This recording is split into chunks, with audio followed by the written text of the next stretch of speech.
Welcome to Nailed It, a podcast featuring business tips from industry leaders, presented by Clever Punch. Here's your host, Jade Flogerzi.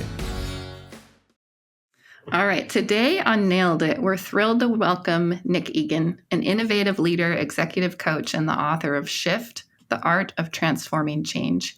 He's based in San Francisco and Austin, Texas, and Nick is recognized as one of the top coaches in Austin. With a PhD in philosophy and Asian studies, advanced coursework in leadership at Harvard, and extensive experience in coaching executives, Nick brings a unique perspective to leadership, mindset, and personal growth.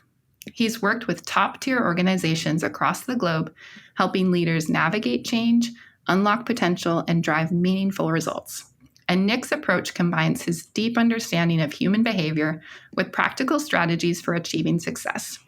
He's not just about reaching business goals, he's passionate about helping people find purpose and transforming fulfillment in their lives and in their work. In this episode, Nick will share insights on how to embrace change, develop a resilient mindset, and build the kind of leadership that inspires and transforms. Whether you're an entrepreneur, a leader, or someone looking to level up, Nick's wisdom is sure to resonate, and you'll especially benefit from this episode if you're struggling with motivation, a lack of direction, or purpose in your personal and professional goals. Welcome to the show, Nick. Thank you, Jade. It's great to be here. So I invited you on because I wanted to talk specifically about how you can help someone figure out what they want. So that's what is going to be the bulk of our conversation. But before we dive in, I want to hear a little bit more about who you are, your background, what you do, just to help people give a little context behind the information that you're sharing. So Sure. Let's start with your educational accomplishments. What led you to focus on Tibetan language, philosophy, meditation, Asian studies? How did that come about? Yeah, well, as a kid, a teenager, I was always interested in martial arts and meditation and things like that. And so I had kind of an early start with regards to those topics. And then as going into college, I studied therapy, psychology. And then I became a little bit disenchanted, at least with my program and some of the people that were in it. And so from there, I thought, well, that's not really what I was looking for. So I think I can go after, philosophy and meditation and all of that. And so I studied world religions in particular for my master's, and then Buddhism specifically for my PhD. And then through that, ended up traveling throughout Asia. Actually, I'd traveled throughout Asia when I was 18 for quite a bit and had more exposure there, had a chance to really study in a monastery for a prolonged period of time and really just deepen that side of things. And then from that, it kind of led to leading tours throughout Asia for an extended period of time. And then it wasn't until, it was 10 years plus of doing that and various things. And then I had a friend who recommended someone who was going through a coaching program, and she was giving away, as part of her program, free sessions. I think I had 5 free sessions with her. I think she was in advertising actually out of Chicago. And I was just completely impressed with coaching as a modality. And it was something that I'd never really experienced before. And so I thought, that's the thing that I thought I was getting early on. And so I went to that, and then I've been coaching now for a better part of a decade. Awesome. So that's kind of how that early education and experience led into what you do now as a business coach.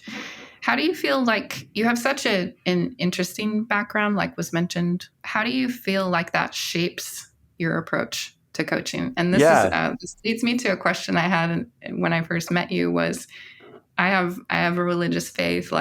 What should I expect with your background and how it weaves into what you do? Yeah, completely. That's right. I remember when we first met, that was a question that you had.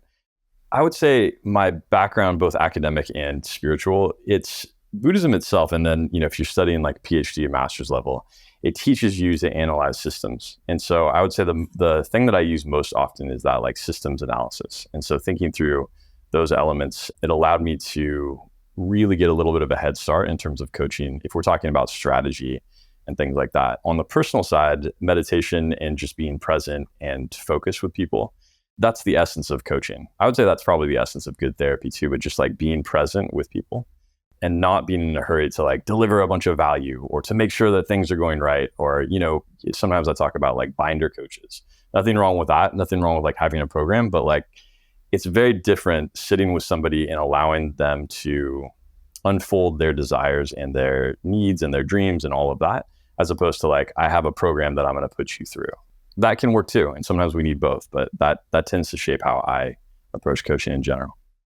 That also makes sense that you would be able to help people from so many different backgrounds and so many different challenges, is because as long as you're there and you're present with them, you can help them work through what their goals are. Yeah, pure coaching, really the solution is coming from the client, right? And so like I think of myself as just a mirror. Like I'm present, I'm holding the space, and there are times when I add some input. You know, some of my mentors are really clear. They're like, look, if you have a solution for people, give them the solution, don't hold it back. And I think a lot of new coaches maybe are reluctant to do that because they're trying to adhere to the method. So it's a fine balance between the two.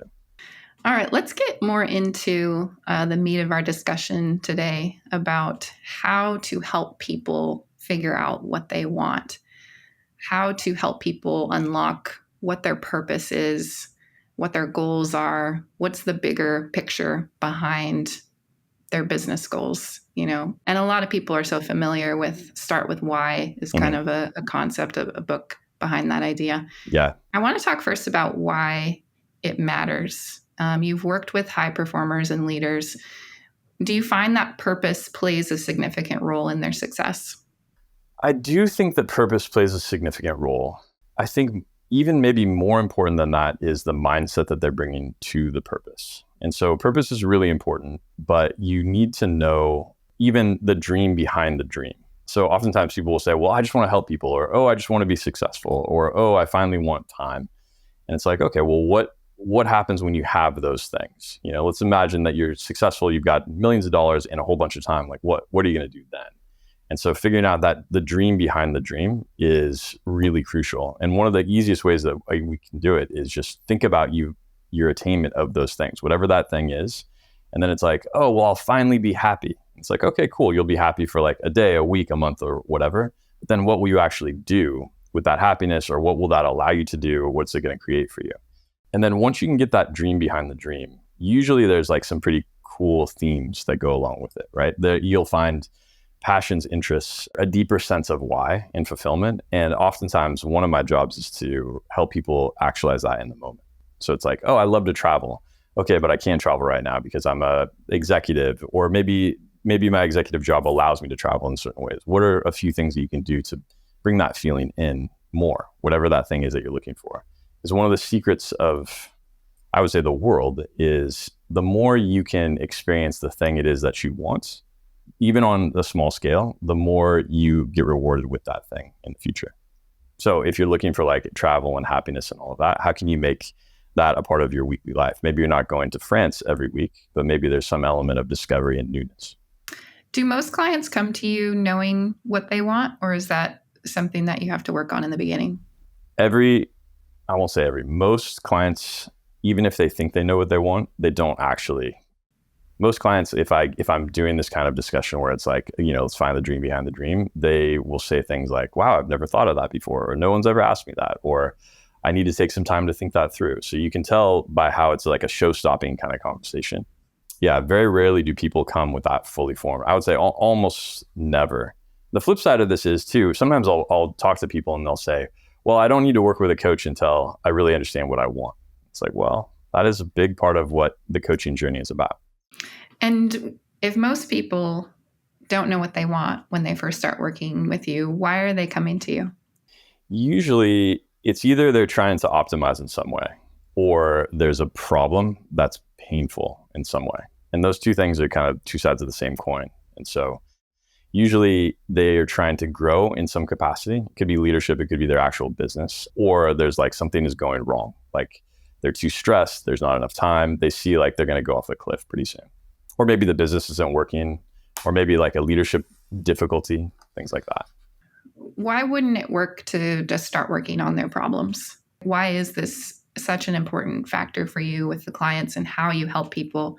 Why is it so important to first figure this part out with the people that you work with? Sometimes that is the case. Sometimes if it's a real serious situation, right? Like if somebody's been shot with an arrow, like the first thing I'm going to do is like get out the arrow, and then we can work on these things aside from that. But usually that's not the case. So if we're doing like real triage, then you have to you do need to do that and go right into it. So there are times when I'll jump in and we'll analyze like sales processes, or if it's on the leadership side, like, okay, you're going to have a difficult conversation with somebody, how are we going to approach that? As opposed to like these deeper elements, like what do you really want to be as a leader? What do you want the impact to be in the world? But for the most part, it's not as emergency, as much as an emergency as that. It can be, but usually this lays the foundation, because if you don't really know what your North Star is, you can end up in lots of different places. And then what ends up happening is that I could drive the agenda myself. I could just give you a bunch of things that I think are good for you to do. But in my world, that's not as good as giving you what you really need. And to know what you really need and what you really want, we have to get to the bottom of the dream behind the dream.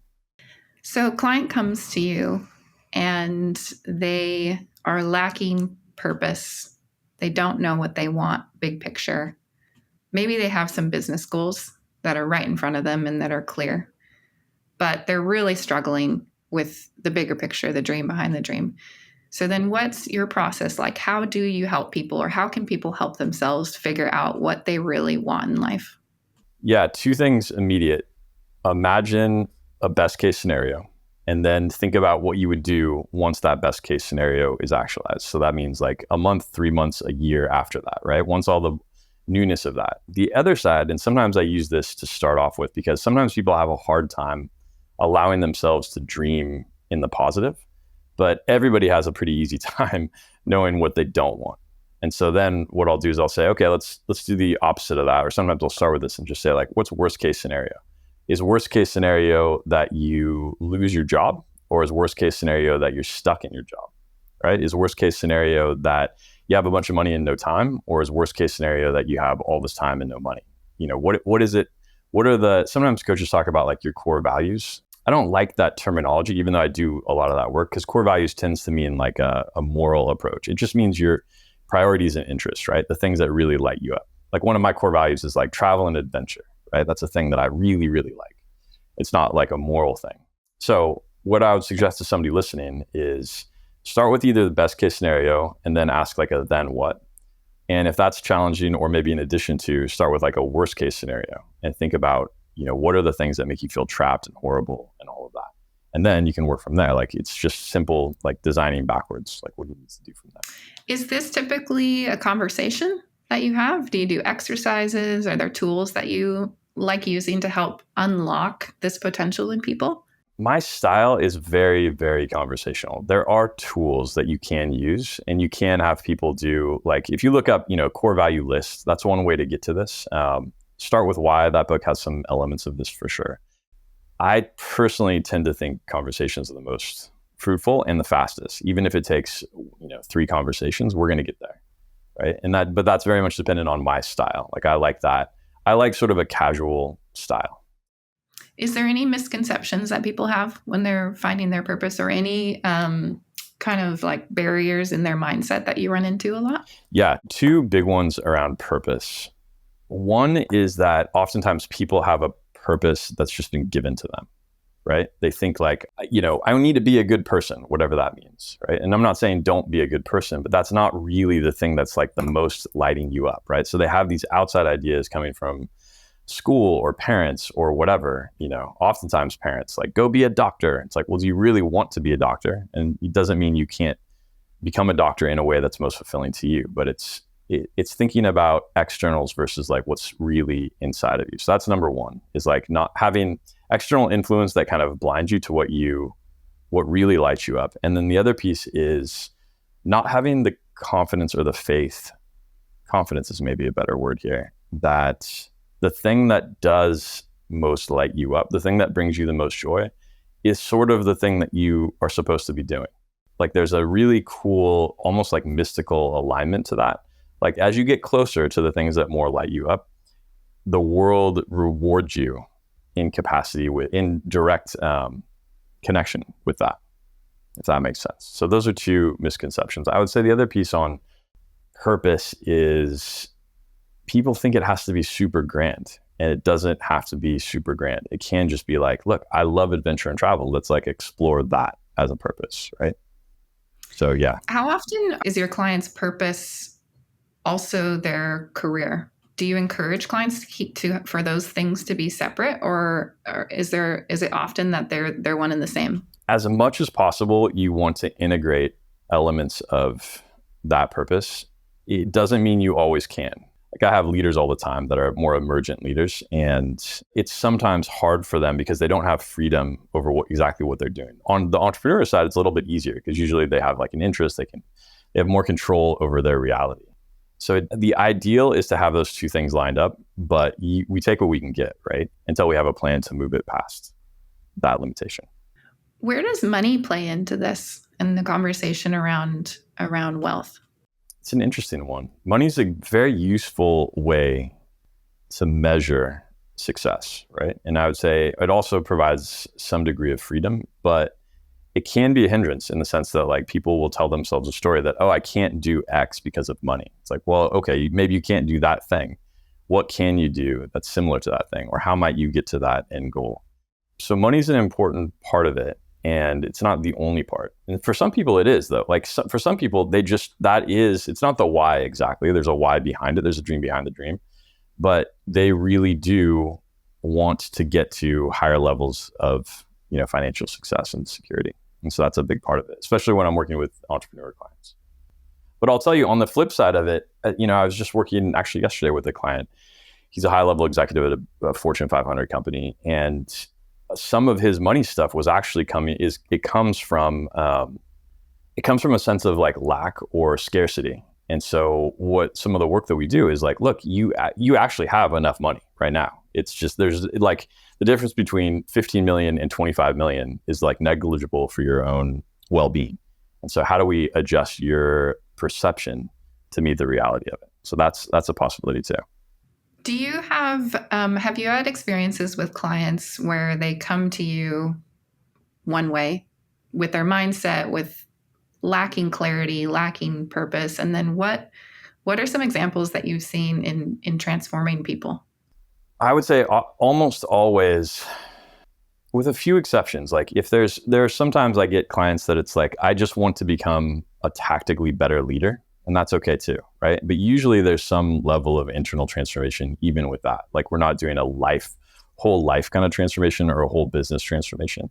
But many, many times the reason that they start is not the reason that we end up working on. And so in the first few sessions, maybe it could even take a couple of months, we identify what you really want your life to look like and then move toward that. And that's where the fun piece begins, because the first step is you have to have the vision, right? I have to know what I'm moving toward. Then the second step is I have to have some kind of path to get there. And then inevitably, that's when you start bumping into the mindset issues, right? It's like, oh, am I good enough? Am I doing the right thing? Like, how should I handle this? How do I manage stress? Like all of that kind of thing. And that's where the mindset piece comes in. So ultimately, everything that I do is a mindset game. But in the beginning, you have to have vision and strategy first. Do you have many people that come in and set the bar too low? Yes, I do. I'm laughing because yeah, that is common, actually. So I have two ways to deal with that. I mean, from one perspective, the bar is always too low, right? You always can achieve more than what you even allow yourself to dream of. And so that's kind of my base assumption. And so my job is to meet you where you are, to clearly identify that as like the ceiling, and then help you get to that. And then along the way, push you to go even farther. Right. And then so you're constantly reevaluating, like, what do you want? What's the ceiling? And so, yeah, does that answer? So when you coach clients, do you just focus on the financial aspect or the career aspect, or are you looking at everything, mental health, passions, family? Sometimes clients will be really hyper-focused on one area of their life because that's the area that they feel like they need to make the most progress in. Usually, well, always, the first conversation that I have with clients is around coaching the whole person. And it doesn't do us any good if one area of your life is going really well and everything else is falling apart. And oftentimes, the lessons that you learn or the insights that you have through this process will then transfer to whatever it is that you're doing. So if you were talking about powerful and persuasive communication, that's going to bleed into your social circle as well. If we're talking about discipline and accountability, that's going to go from your personal life into your business life. So any division is artificial. And I typically think about elements that are going to impact the whole person. And so I really like to work on whatever's at the forefront, but at the same time, being open to wherever the conversation takes us. And I would say that 90% of the time, we end up talking about something personal, not in every session, but at some point along the way, right? And usually you build up that level of trust where people say, whatever is going on for them personally. So we can dive into that too. Awesome. Before we wrap up, I have some rapid fire questions for you. Let's do it. You ready? Yep. Coffee or tea? Jade, it's tea. What's a must-do in your morning routine? A little bit of prayer or meditation. What are your top 3 favorite business-related books? Essentialism, number 1. I really like Atomic Habits, number 2. And then maybe The Big Leap by Hendricks. Nice. Biggest mistake you see business owners make? This is going to sound really weird. Working too hard. They work too hard. Yeah. That's awesome. What do you think is the best restaurant in Austin? Terry Black's Barbecue. What's the favorite place that you've traveled to? Nepal, probably. What's the biggest career mistake you've made? Not making leaps sooner. What's the biggest change you've made in your approach with coaching?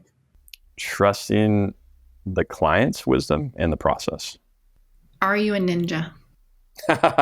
Yes. What do you think of the voice actor on our opening trailer for this podcast? He's got the most sultry and inspirational voice I've ever heard in my life. Thank you so much for being here. This is such a great conversation. I hope people find it inspiring and kind of get 2 steps ahead with working on their career and their goals and realizing that before they dig into that piece that they have to figure out what they want in order to get there.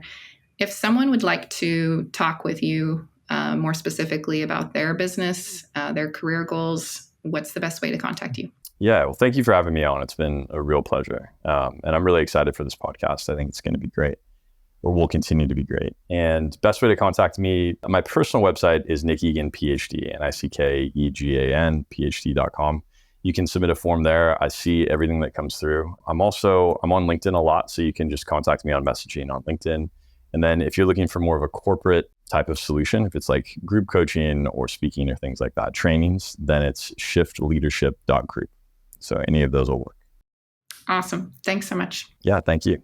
Thank you for listening to this episode of Nailed It, business tips from industry leaders, brought to you by Clever Punch. Nailed It is all about connecting with people, building relationships, and helping each other. If you're interested in connecting with any of the guests on our episodes, you can find their contact info in our show notes or on the podcast page at cleverpunchco.com. You can also email info@cleverpunchco.com with any questions or feedback. I'm your host, Jade Flogerzi. Thank you for tuning in. We'll see you next time.